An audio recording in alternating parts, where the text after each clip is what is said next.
Let me do a quick recap of topics we covered. One is installation, instance creation, database creation. So I will come back to the database creation because we did not cover database creation with various logs. Without logging only we covered. After that we looked at what is a physical logging, what is a logical logging.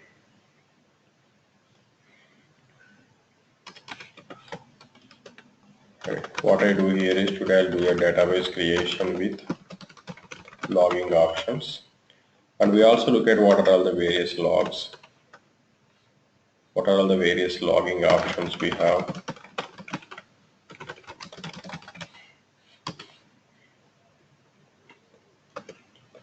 Logging, isolation levels, virtual processors. So these topics pretty much covers our today and tomorrow.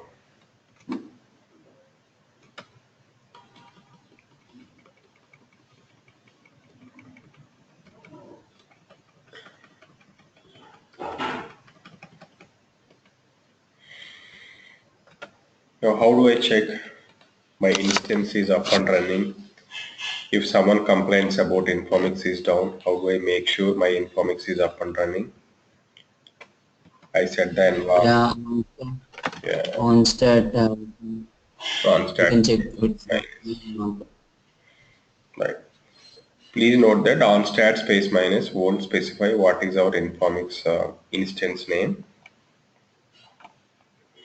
So how do I check what is the instance name here? E environment file.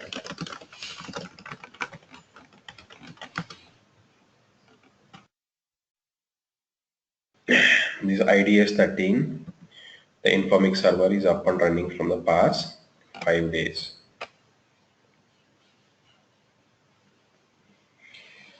There was a tool called DB Access. The moment you log in and go to database, and if you go to select, you see 4 databases here. These are the 4 default databases, and we also learned about what are these 4 default databases. The first one starts with sysmaster. Sysmaster internally calls sysutils. Then you have a sysuser and sysadmin. I'm pressing Ctrl C to go back to the DB Access menu where I can select Create. I'm choosing Create and I'm pressing Enter here. So it gives me an option to type the name for the new database here. What is the new database name? For example, testdb1. It's saying that what is the DB space you want? What kind of a log you want? Do you want this database to be case sensitive? Or do you want to exit from this create database menu? Right, what is a DB space? Shankar, let me ask you this. What is a DB space? A storage. It's a storage. A logical representation for the database. Right. It's a logical presentation or logical thing. DB space is a logical thing. We also need to let you know logical and physical structures. Right. DB space is a logical thing which has physical items within it called chunks. Now if I go ahead and choose DB space here and press enter, it is showing me 3 DB spaces. One is log DBS, physical DBS and root DBS. These are created by us, right? Yeah, the root DBS was created when we initialize our instance. Later in the past 2 sessions we created physical as well as logical. But the best practice is to keep each database in its own DB space. If I don't specify DB space and just press Ctrl C, I'm pressing Ctrl C, by default chooses root DB space. But it's not a best method. It's not a recommended approach to store your new databases, user databases in a system DB space called root DB space. Now what I do is I open a duplicate session.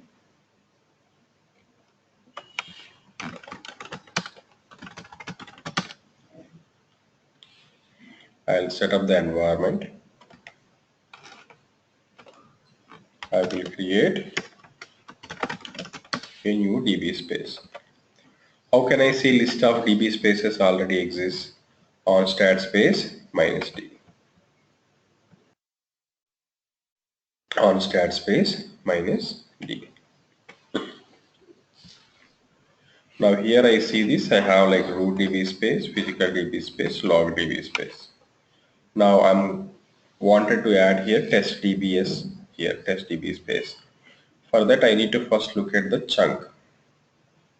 Chunk is a physical thing.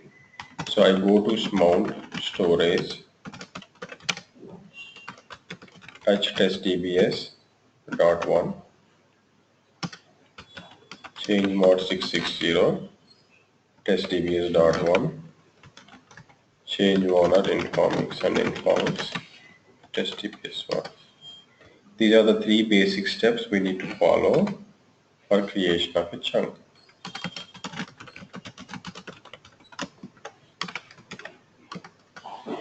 After that, creation of a DB space is on a command called on spaces. When I say on spaces minus H, on spaces hyphen A to add, the space name is test DB1, or I think hyphen C to create.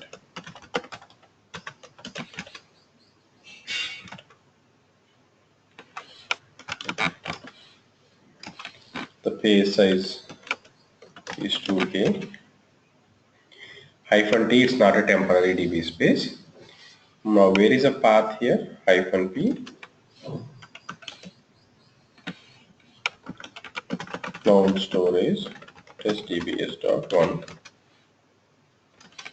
hyphen offset 0 hyphen size is let's say 10,000. We can also create a mirror copy for this. When I create a mirror copy, whatever I write it here, it also will be written on the mirror copy. Why do we maintain a mirror copy? Just for safety purpose. If this drive crashes, the mirror copy will be available from the other disk. So I'll go ahead and add this.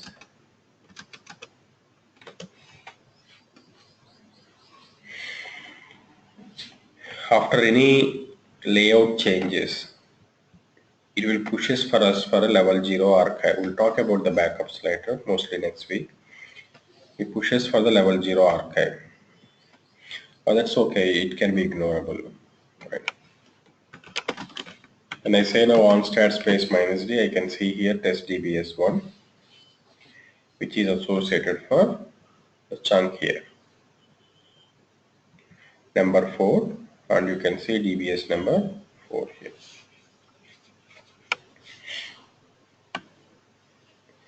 Now if I go to the original screen where I was stuck here with DB space and log options, if I press DB space now, I can see 4th DB space here.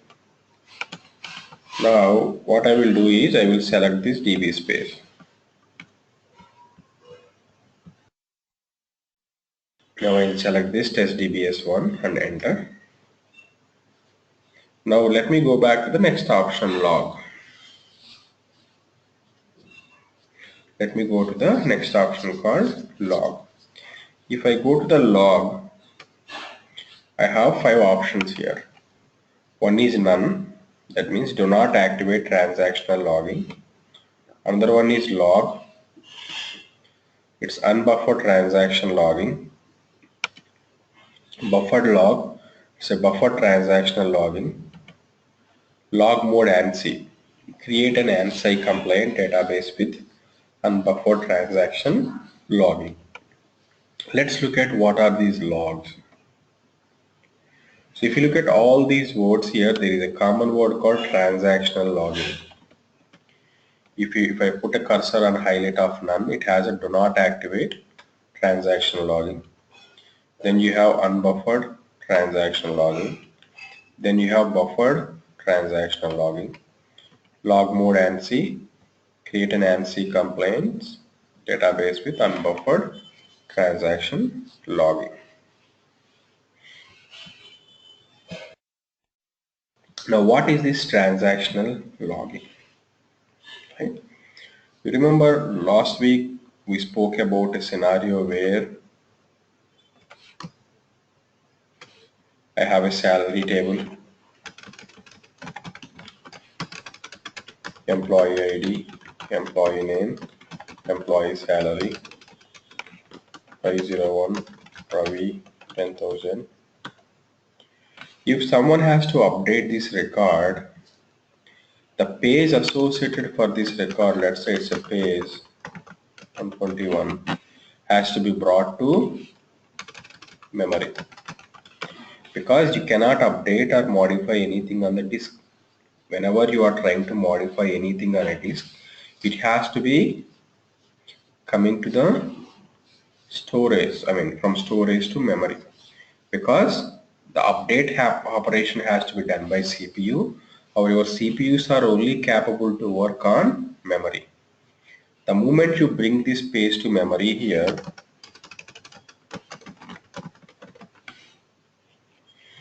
right, your CPU has a capacity to look inside the page and get the specific row number. Let's say it's row 50. Now it takes the specific row 50 and whatever is the update statement user filed, update salary,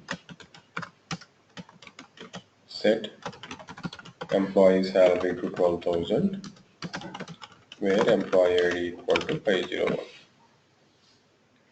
So in the row 50, the initial value is 10,000 and it has to be updated to 12,000. Before you update this 10,000 to 12,000, the original copy of this page will be stored in something called physical logs. This physical log is also a storage. You can see here, right? PHY-DVS. If I go back here, this is the physical log I am talking about, right? So this 10,000 will be modified to 12,000. Before you actually run this update statement, before actually the system runs this update statement, this 10,000 will be copied from here. Not just 10,000, the entire page 121 copied from here to physical logs on the disk. But it won't write directly into the physical logs. In a memory, there is a component called physical buffer. In a memory, there is a component called physical buffer. It first writes this page in this physical buffer, page 121. Right? Now from this physical buffer, whenever this buffer is full, it will start writing from here to physical logs here.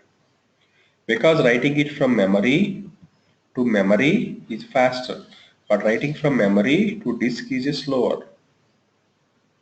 You see the difference?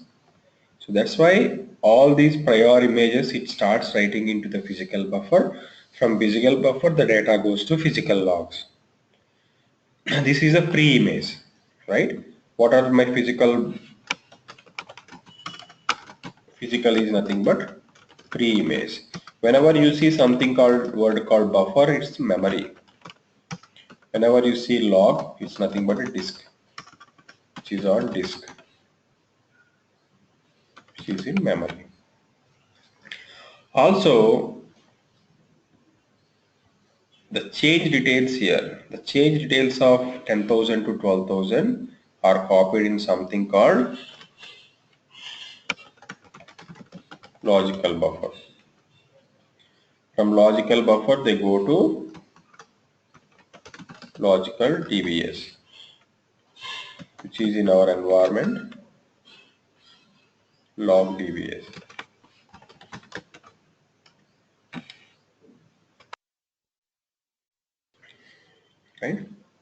So they don't write all the change details. For example, employee salary. Ravi? Yes, please. So in this scenario, I mean, the physical buffer and physical logs will be having prior images, right? So I mean, here the 10,000 or the 12,000, which one? I mean, comes the prior image. So I'm having a small confusion on prior image. What exactly the prior image is? Which one will be stored in physical buffer or physical logs? Yes, it's a 10,000. Prior means pre-image. Before you actually Okay. start modifying it, what was your picture? That's what's stored here. It's for example, So yeah, it's for example like yeah. you are like 80 kg boy. You are hitting a gym to reduce weight, or you are only 40 kg. You are hitting gym to increase your weight. What a gym instructor does there, the gym instructor makes all your measurements and notes it somewhere. That's your pre-image. After a month or 2 months, he would like to compare whether you progressed or whether you reduced your weight, things like that, right? Starting point. Before I modify this page, a row in this page, what is the image of this page? Yeah, the pre-modification scenario. So I mean, prior images previously used to tell it will be stored in physical logs and all. So now physical buffer came up. So which one it will be storing? I mean, if the space is completed in physical buffer, then it will go for physical logs. It's still stored as a destination in physical logs only. But I did not introduce buffer in the last session that it's little confusing. It's too early to talk on that. Now I introduced it because we are already familiar with something called physical logs which are on disk. You don't write anything directly from memory to disk into the physical log. Okay. You use an intermediate guy because these operations runs in a pretty fast, there are like million transactions might happen per second. So you can't wait to write on a disk. What you do is you write it on a buffer. Okay. Now it's interesting to find out what is this buffer size. Now if I go to my Informix dir etc, there is a file called onconfig. If I open my onconfig file,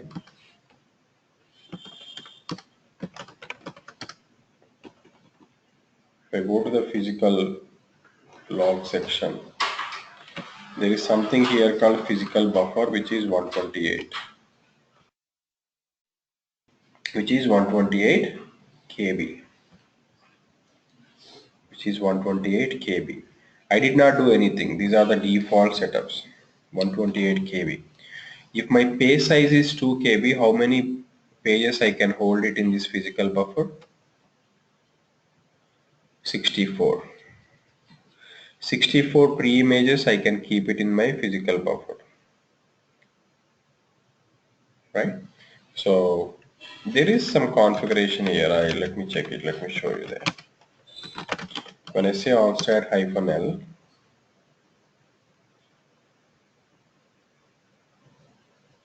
yeah, I always get confused. Do I have like 2 physical buffers or 3 physical buffers? For now, I assume that there are 2 physical buffers here, right? There are 2 physical buffers where each physical buffer size is 128 KB, or they can hold 64 pages. That means here on this notepad, the 64 prior images are stored in physical buffer here. Now once this physical buffer 1 is filled, control will be switched to physical buffer 2,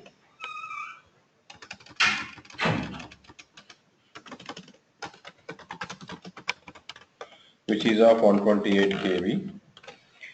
When the system is writing onto this physical buffer 2, in the same time all these 64 pages are written to disk in one shot. You see how much time that saves? Instead of you manually write one copy from here, one page from here to here, you accumulate all of them in memory and you write all those 64 pages in one shot. That actually saves many milliseconds of time.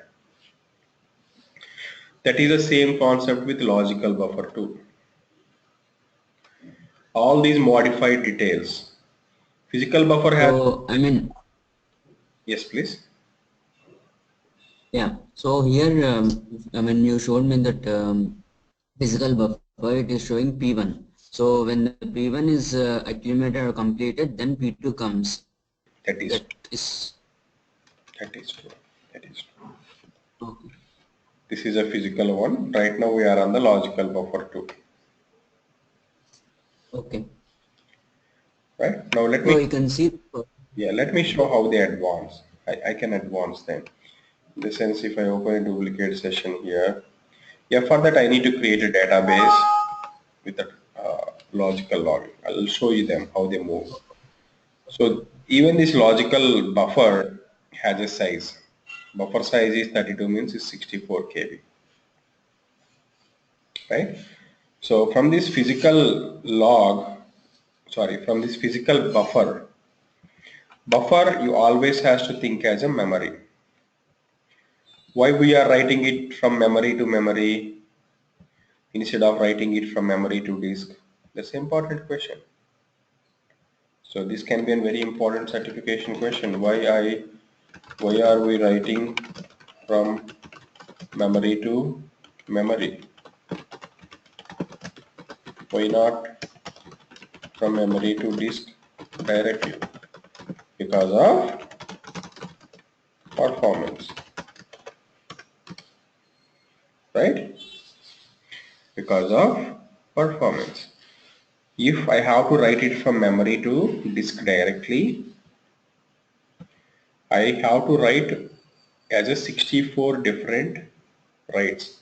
For example, if I have to write 64 pages, it's a 64 different pre-image writes.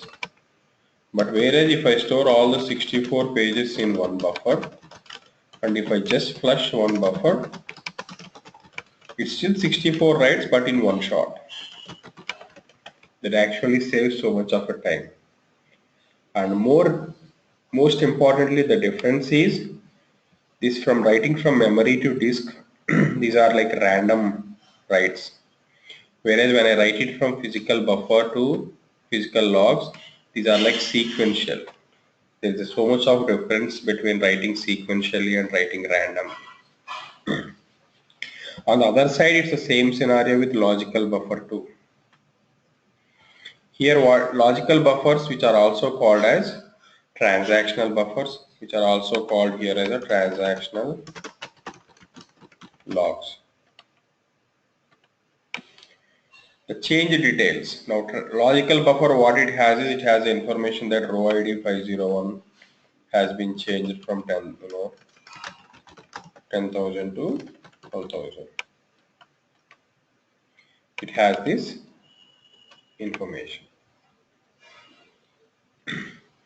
It has this information. Once this logical buffer L1 is full, you have L2.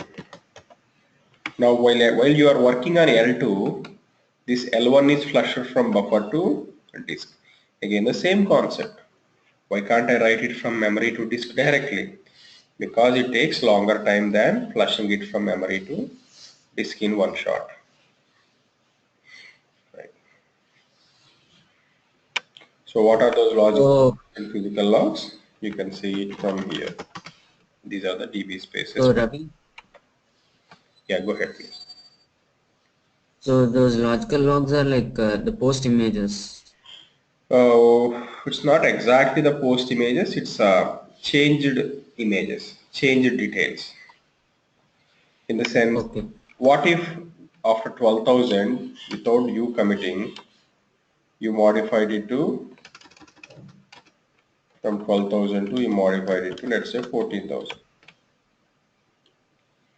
So these logical logs will have information that you first modified from 10,000 to 12,000, then from 12,000 to 14,000, later from 14,000 to 8,000. All these three update statement details, it has it in these logical logs. right? Let's say if you commit it now, it also has information that you committed the transaction, and it also has, but pre-May still has only 10,000 information. Pre-May still has the information of only 10,000. But these logical logs has the information that 12,000, 14,000, 8,000. Okay. So the logical DB space can be used for multiple databases. Yes, it is shared across multiple databases. Or similarly, physical logs also shared across multiple. That's a very good question, Shankar. Here, the basic question is scope. Logical and physical are associated and are not. In fact, all DB spaces. The scope is instance level. You can use these DB spaces for multiple databases, right? Now here is an interesting thing. When I write it from memory to buffer here, how often I write it from buffer to logs? That depends upon type of transactional logging. Am I going to write immediately from here to here? Or am I going to wait for some time till the buffer gets full and I'm writing it here? That all depends upon the type of transactional logging we follow. That's, you can see the terminology here. When I specify none, do not activate transactional logging. Don't worry about the change details. When I say unbuffered transaction logging, unbuffered, it's not buffered at all. It's not buffered at all in this logical buffer. The memory writes it here. Immediately they are flushed from here to here. Immediate, unbuffered, as the name says, unbuffered. That's not going to give a best performance. There's something called buffered logging. You keep things together here for certain time till someone does a commit, and you flush it from logical buffer to logical logs. This is a buffered logging. So log mode Ansi. So there is some industry standard called Ansi. If your transactions follows that Ansi with unbuffered transaction log, then this is the mode. In Ansi mode, for every transaction, by default, the transaction starts with, instead of you specifying begin work or commit work. By default in Ansi mode, it's like an the commit, the transaction starts by default. It's an implicit transaction. More that you have to explicitly say commit or rollback. We'll create 4 different databases like that. Now let me go ahead. Let me see if I have a theory for this somewhere here. Right. 4 different logging levels we have. No logging, buffered logging, unbuffered logging, log mode ANSI. What is no logging? The database runs without transactional logging.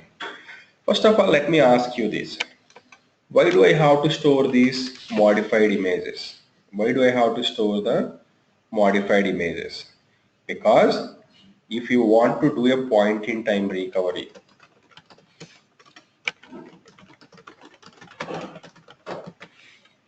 then you need these transactional logs. Please see this, during this whole process, your disk image still shows your input, your Ravi salary is still 10,000, right? During this whole process, the disk image still shows the Ravi salary is 10,000. Let's say I committed the data here. So now the transaction logs has the information that from 10,000 it became 12,000, 12,000 it became 14,000, from 14,000 it became 8,000, and I committed. That means change is permanent. Now let's say crash happened here. Crash happened. Now a crash happened, some power failure or your data files got corrupted. Your data files got corrupted in such a way that you cannot access this. The salary table is stored in salary DBS. You cannot access this salary DBS table space. If you assume a scenario that your laptop got crashed, what would you do? You have to restore it from the backups, right? Now let's assume yourself the laptop or desktop you are working on is crashed right away, right? And what is the best point in time you can go back? When was the full backup I have?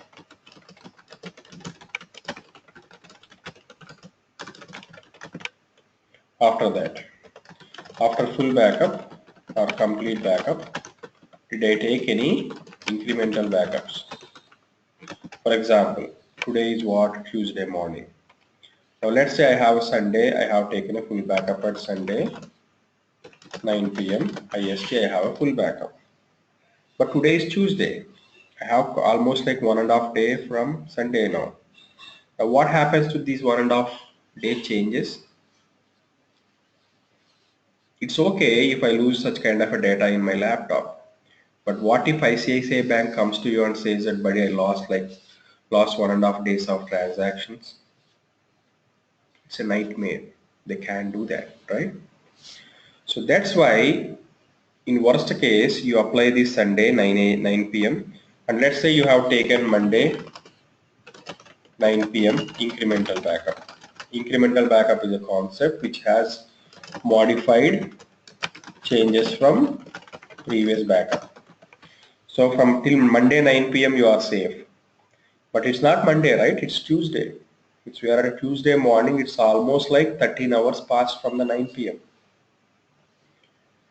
So there are millions of transactions can happen in these 13 hours. Now how you are going to bring all these 13 hours data?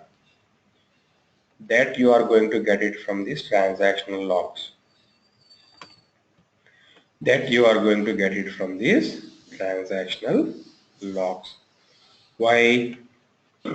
All these transactional logs have entire data of what happened on the system. It's not just Ravi's transaction. All the million transaction details are on the buffer. From buffer they flush to disks. And you have a backend process that consistently takes a backup of each and every transactional log. You see here, the other day when you say onstat-l, you got 5 active logs. Right now I have 5 transactional logs. This is a current transaction log which got 1.5% used. The moment this is full, control switches to this log. From log 7 you go to log 8. Log 8 you go to log 9. By the time you move, you have to back up. B stands for backed up. And you have to put it on a separate location. So that in worst case you need those transaction logs to apply for recovery.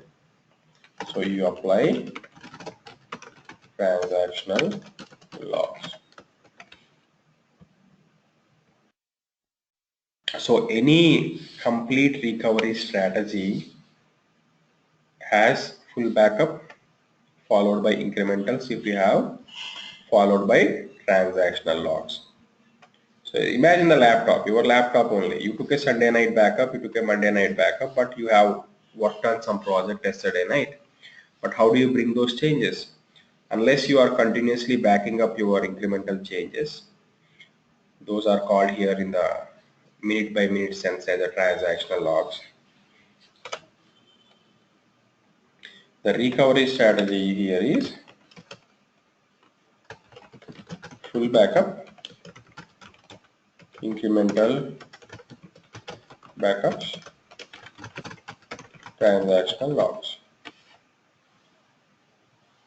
You see what I'm saying? Right. That's where you use the transactional logs. But what happens if I choose this option called none? All my DDL or DML statements. Now important question is, what is transactional log? only DDL and DML statements. You have various SQL statements, right? You have a select statement, you have update statement, insert statements. SQL statements have been classified majorly into DDL, DML, data select language, transactional control language. So these DDL and DMLs are only tracked because they are only with respect to the modifications of data. You see what I'm saying? So when I specify my database with none, I'm pressing enter. I'm saying that I'm creating a database without transactional logging. That means I cannot do point in time recovery. That's exactly I'm talking about here in this PPT. The database runs without transactional logging. I can't put begin, I can't put commit, I can't put rollback.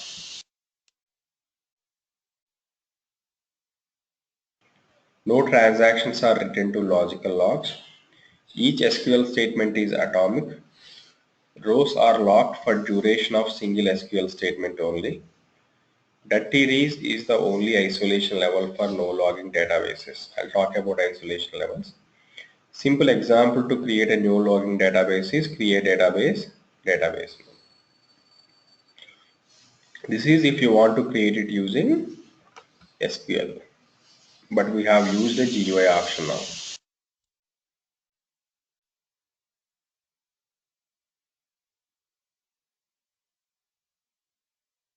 Now let me show you the database I have created. If I go to select, if I select SDB1, if I exit and go to query language option here, we go to new. So what's this on start space -L?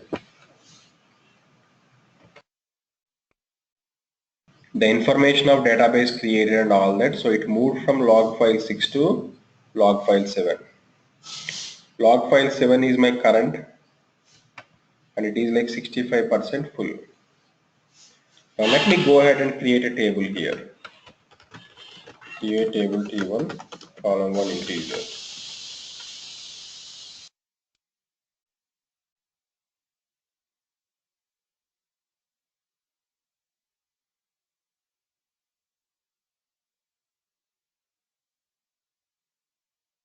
So it increased from 65.10 to 65.20.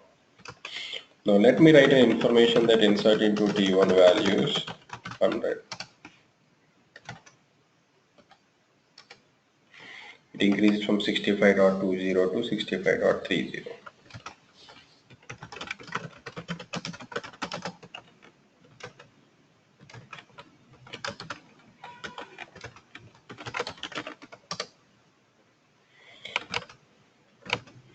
Look at this. It's still at 65.30.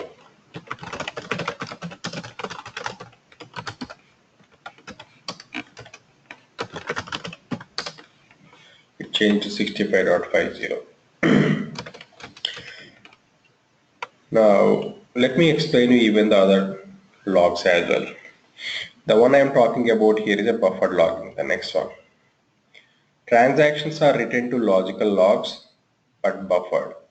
They won't be written immediately. In the sense, in this scenario, whenever I take it from logical buffer here to logical logs on the disk, they won't be flushed immediately. They are buffered here. They are buffered here. So I can say explicitly begin, commit and rollback. So in this scenario, when I created with here, I can't say begin. I am typing begin and escape and trying to run. It says the transaction not available. I cannot explicitly start a transaction here. When I say none, I cannot explicitly say start a transaction. So let me go ahead and create a database with a buffered logging.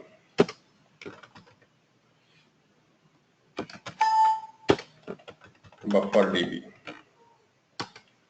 I'm selecting the DB space as testdb1. Under the log, I'm going for buffered logging. Exit, create a database. Now I exit from the database screen. Then I go to query language. If I say new, begin, it says start a transaction.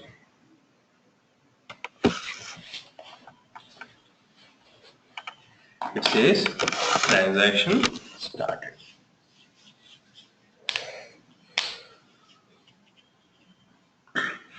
This option is only available with the buffered logging.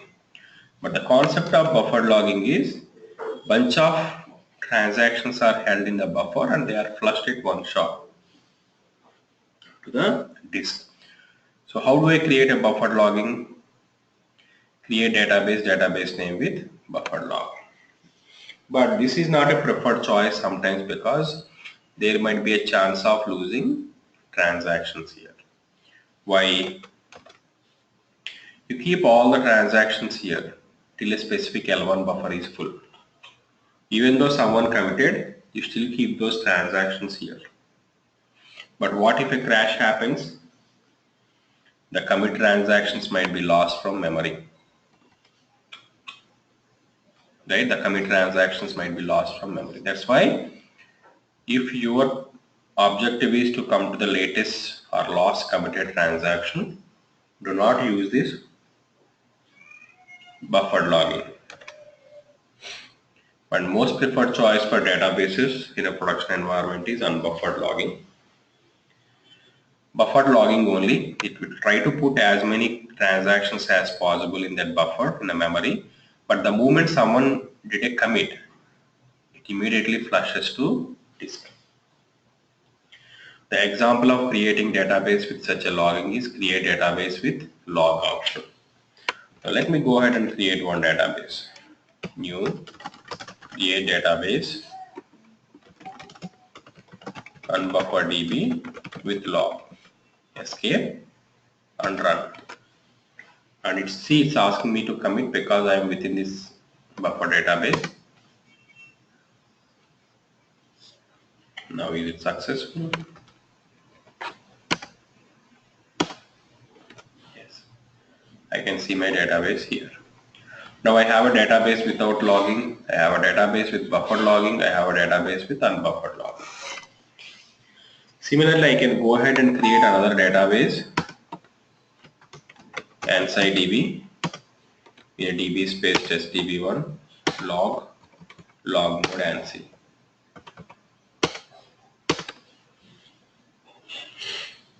In a log mode Ansi, it is expected that by default, it's a transaction started. Even though you don't specify begin work, it's by default start of a transaction. Just some different options for you to play around, right? So as far as I remember, as far as I can say, these production databases in Informix are pretty much from the decades, whichever the environment you are going on. I don't think you are going there to reinvent all this. You have to log into the systems and understand how many databases exist, what are the databases sizes, what are the databases current logging methods. You can query it from a database table here called, it says no free disk space, where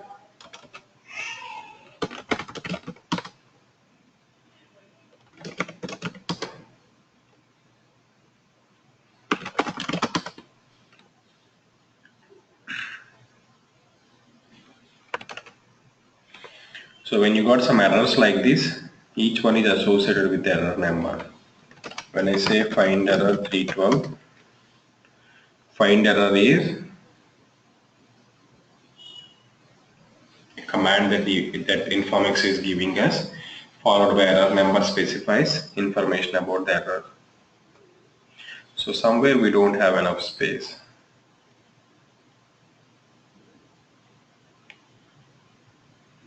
But I see enough space all everywhere.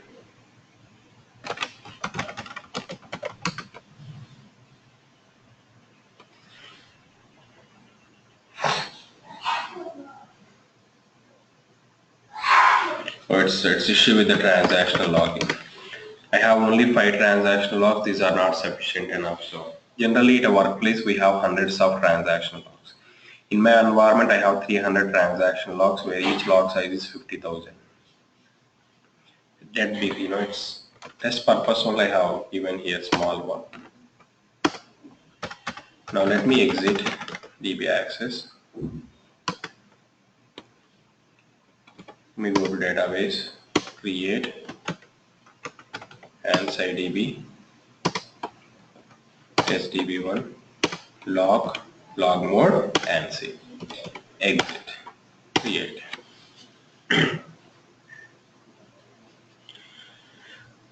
No free disk space again. Start -. Yeah, so these logs are not getting sufficient. Let me add couple of transactional logs here. Now how do we add transactional logs? On params -a -d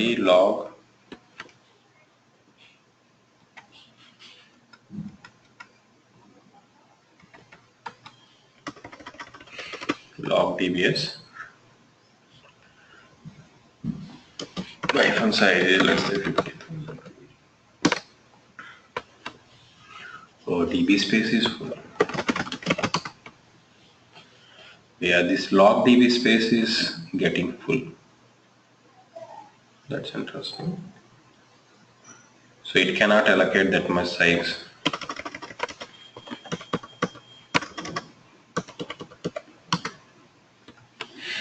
Okay.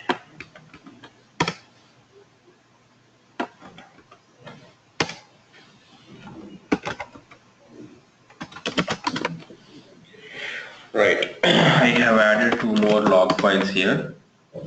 It says 10,000 and 10,000. Now it came as 5,000 because page size is 2K. So 10,000 divided by 2K. That's what you get it here. Now let me try rebuilding one more time. Here you again the same stuff. It's not an issue with the log file then. Why it is crying? Oh, this test DB space is not sufficient. Because I had the added log file, it did not even touch it at all.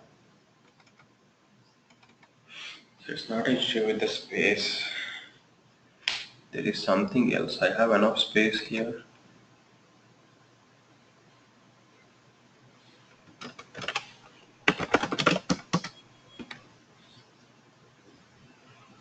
I'm checking the message log file here. It's not writing anything. Space stuff it won't write anyway. It notes the information about the logical logs are added, but it's not writing anything about the spaceful stuff. Cannot update system catalog. Okay, no free disk space. System catalogs means it's only issue with the root DB space.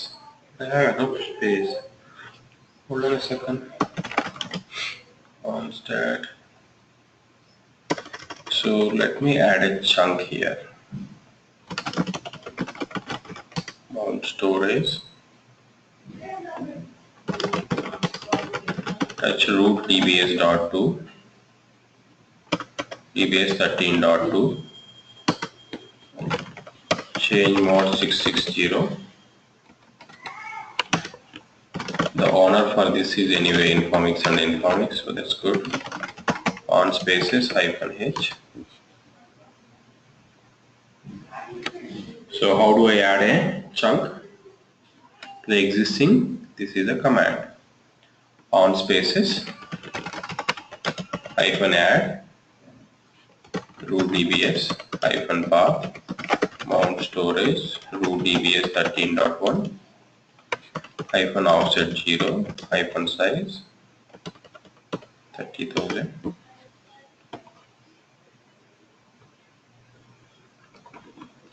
So it should be 2. What did I touch then?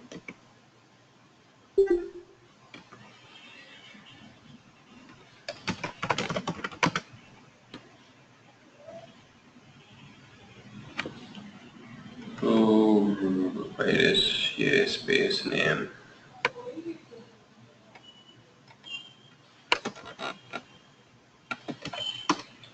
On spaces hyphen a 2 dbs hyphen path mount storage 2 dbs 13.2 hyphen size 1 offset 0 hyphen size 30,000. So why is it complaining? Says that file does not exist. Yes, it does not exist. Now where did I create this then?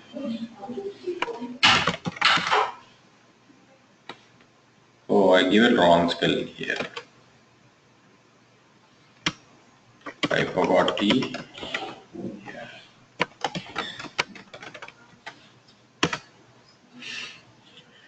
So I have added certain space here.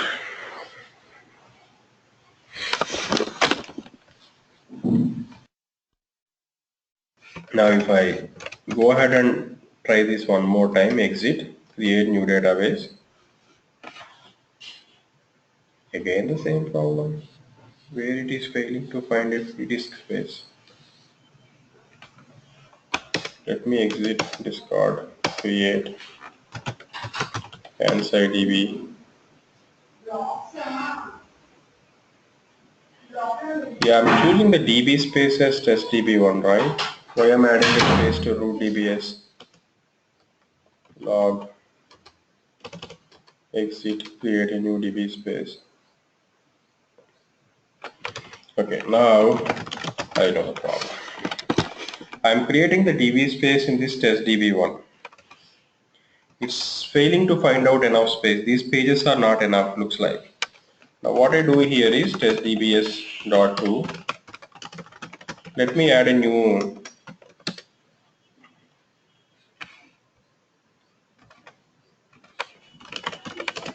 chunk here.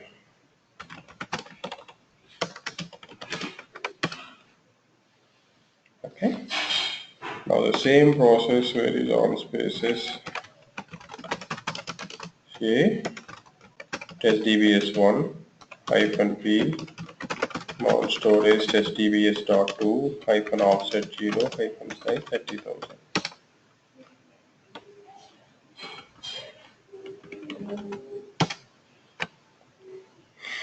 Now I think it should be okay now. It got created. Now the problem of space is I have only 14-13 pages left in test dbs1.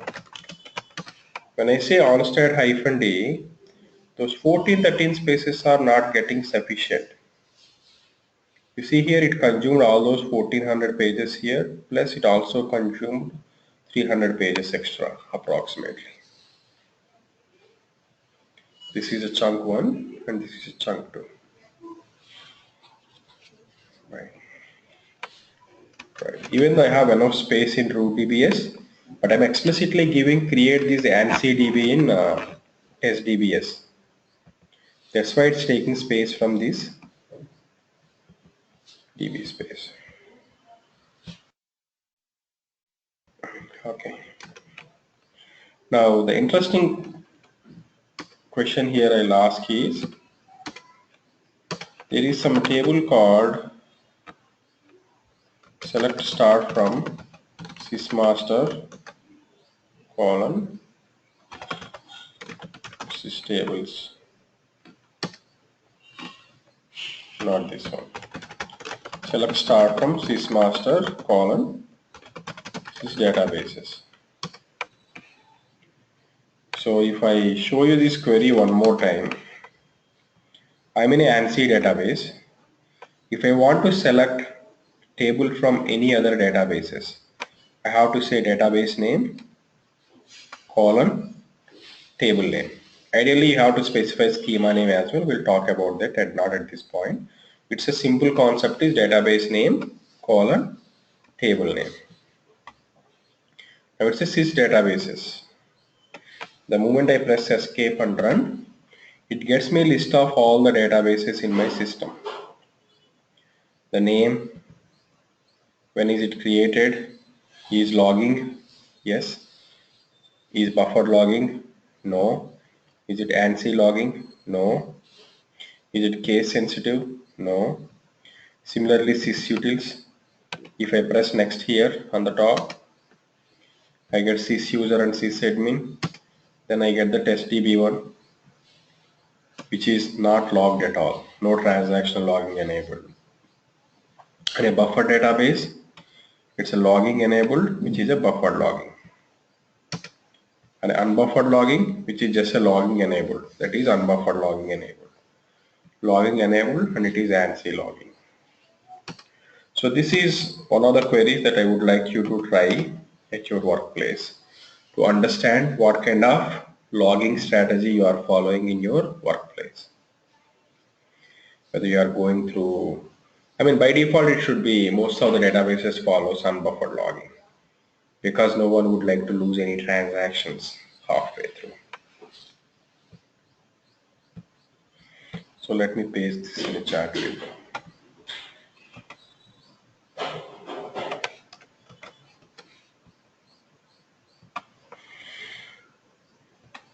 So we started from here.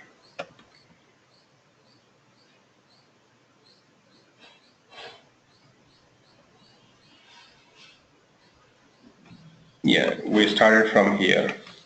Database creation with logging options, and also we are trying to look at what are all the various logging options we have. Any questions on this concept? These are heavy concepts. If you are first time to the database technologies, these are heavy concepts, but looks like you are getting it pretty decent. So it takes some time to go through it. Irrespective of a database you go, the terminology might be different, but the concepts are same. Databases follow their own internal terminologies. For example, Informix calls it as a base, and if you go to Oracle, Oracle calls it as a block.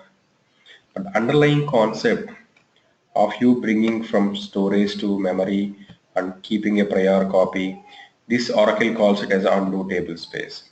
Informix calls it as a physical log. Oracle calls this as a redo buffer. Informix calls it as a logical buffer. The concepts are same, but the terminology might be different here and there.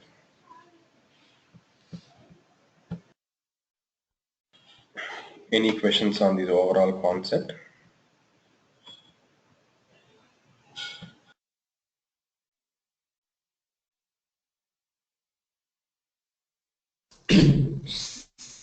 Ravi, so in non-config file, they'll mention about this logical buffer and physical buffer size.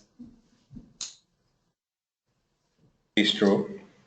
Those are the default values.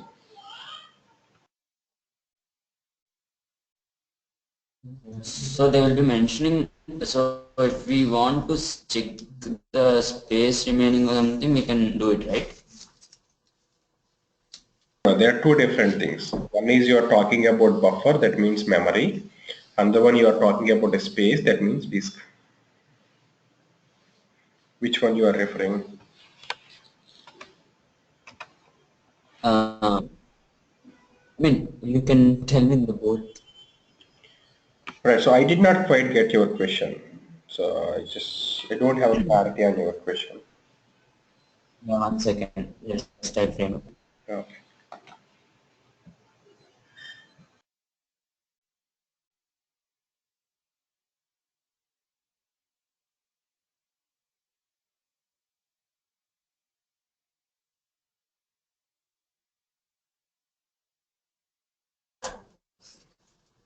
Yeah, I'm a bit confused. Like in physical DBS and logical DBS, the sizes are mentioned in non-config. So in a similar way, so in the buffer and the logical buffer and physical buffer, the default. You told it will be storing. It will be having the default memory, right?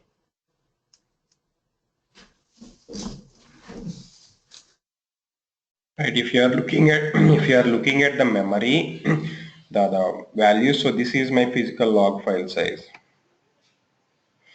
right? And this is my buffer size, 128 KB. And when you come to the logical logs, I have like 7 logical logs right now, and 64 is my buffer size. Okay. This buffer is in memory.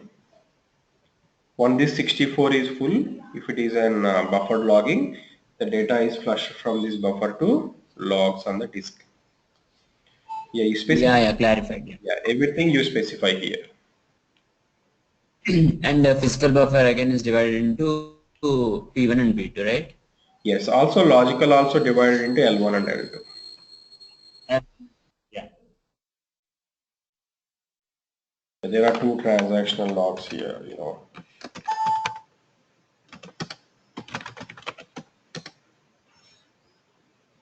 Yeah,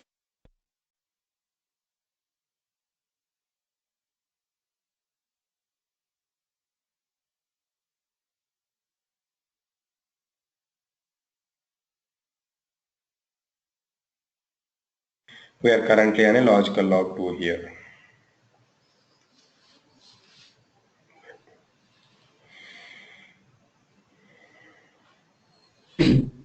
And Ravi, one more question. When we are writing in physical database, the prior images will be written, right? So those will be overriding, or I mean, it will take another prior image, and after that, it will take another prior image. Yeah, very good question. So what happens is the moment you commit here, so let's say I committed this change, I no longer need this prior image, right? Page 121, because the data is already committed. So I only keep this prior image just in case if I have to roll back. So after updating it to 8000, if I don't want to commit here and if I want to roll back, quickly my prior image is available from the physical buffer or physical log. That is the purpose. So the moment I say commit, the transaction is done, these physical logs will be overwritten. They are eligible for overwrite.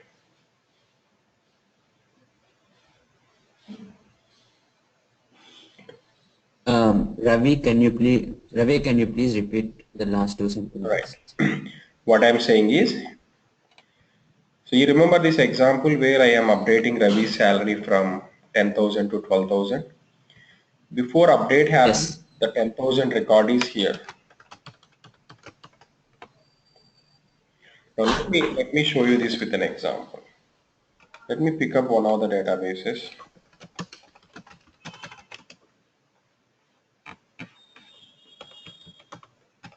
And buffer DB access and database name. If I press enter, I will by default choose this. If I am creating a table here called salary, employee ID integer, employee name character of 20, employee salary integer.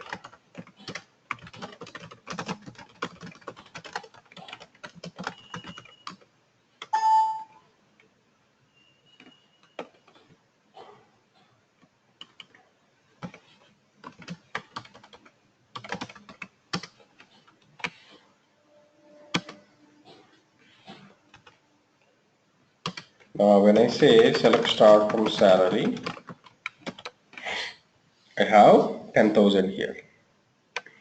Now what I am doing here is I am going to new and I am saying that begin transaction. I am starting a transaction. Right? If I open a duplicate session here, if I say DB access and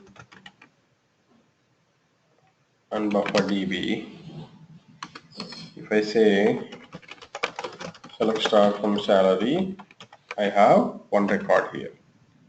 So 10,000.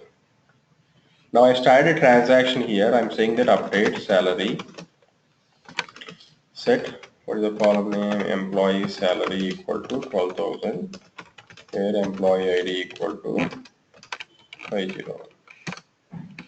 The row is updated. But when I come here and run it again,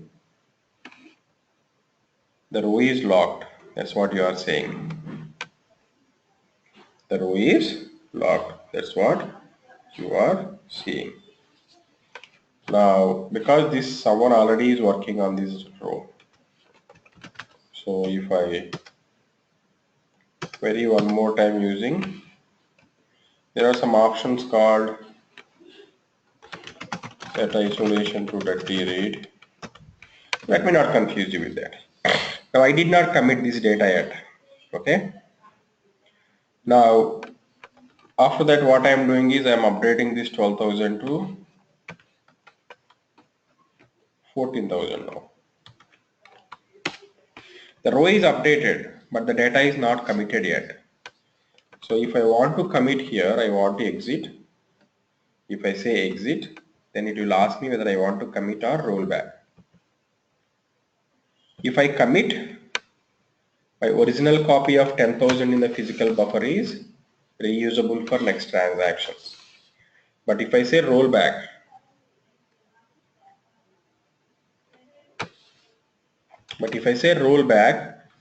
the prior images have to be restored, right? From where it will be taken? It will be taken from this physical buffer.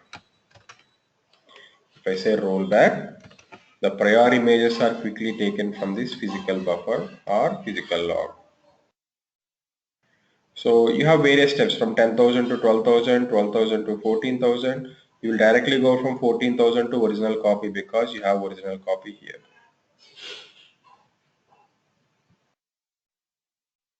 You see what I am saying? Yeah. So you mean to say it will not override, I mean it lock, so it will save that one. I mean, if you want to go to the previous one, you can go directly. Yeah, till either you commit or roll back. Okay. Okay.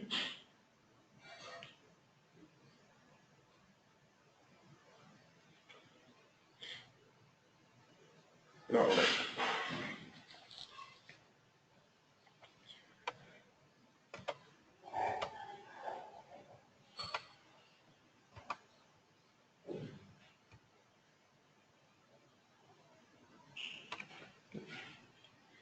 I'll stop here for today. Tomorrow what I will do is I will talk about locking isolation levels. These are another confusing topics. Again, if you learn in one database, these are pretty much same in all other databases. Right? These are the most important, and this in my opinion is the most critical problem that you face after your system crashes. Right? Locking and isolation levels. So if time permits, we'll talk about virtual processors, but I'm hoping you'll get an environment ready by the time we talk on virtual processors. Right. And once your environment is ready, once you are up to speed, we'll talk about these logical structures. So this all happens this week only. Yes, Ravi. This will all Okay, happen. Ravi. And can you, yeah, by the end of the day or something, can you provide me those material links and all? Yeah, I will send I you mean, the, not end of the day, as I will send you the links so that you can download it from there. It should be somewhere there on the repository. I will send you the links. okay.